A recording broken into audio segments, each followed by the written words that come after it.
Well, hello. We're picking things up again with the Darkling Rogue. We start with the reset phase. Nothing really to reset at this time. The Dungeon Lord phase, as you can see, I have nothing I can do. I have some really good cards for the character during the hero phase, but nothing for the Dungeon Lord phase, so we'll just have to skip that and move down to the build phase. Grim Intersection. That can go almost anywhere. Grim Intersection. Let's put it down here. This should be legal, even though we're putting a wall next to a door. It should be legal because both of those still have a direct path back to the starting card.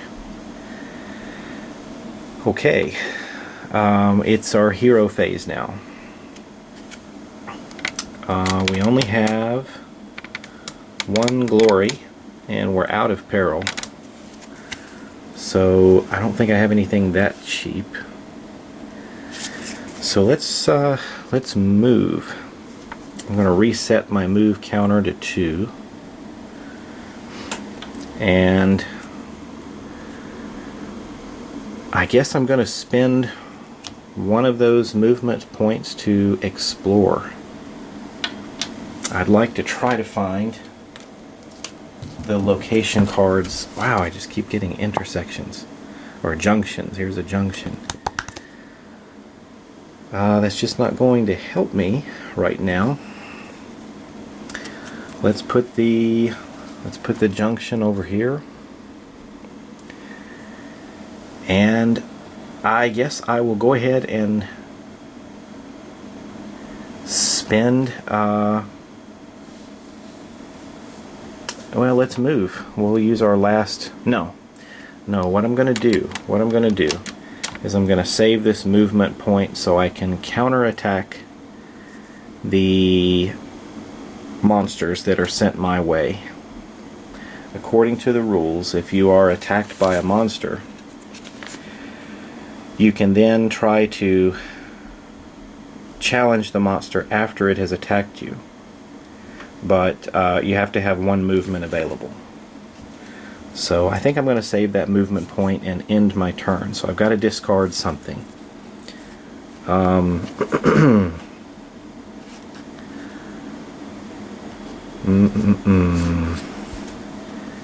Why don't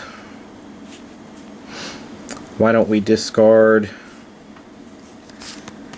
the axe?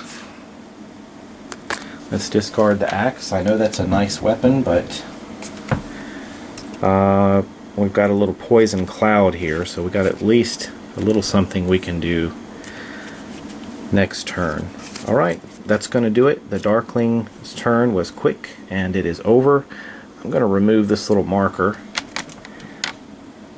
I had this next to the Darkling to mark where the monster was that was attacking him, but I don't think it necessarily has to work that way. You basically go through your, the other person is going through their Dungeon Lord phase. They attack you. If you have a point of movement, you can attack back right then and there with a counterattack.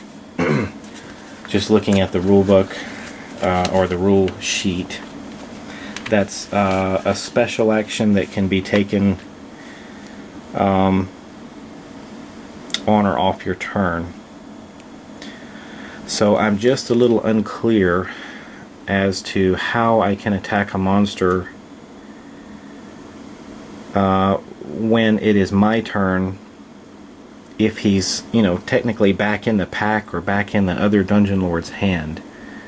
I'm just not exactly sure how that works. So that's a question I currently have.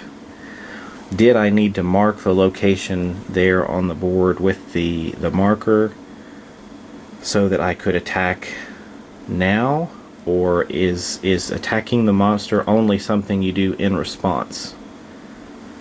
So if it's something you can do during your hero phase, I'm not quite sure how that works. Maybe I can find an answer, or if you are an experienced player with this game, please let me know. I would be interested to know how attacking monsters works. Is that only something you do as a challenge after you've been attacked on the other person's turn, and you're doing sort of a special movement there with your movement point reserve?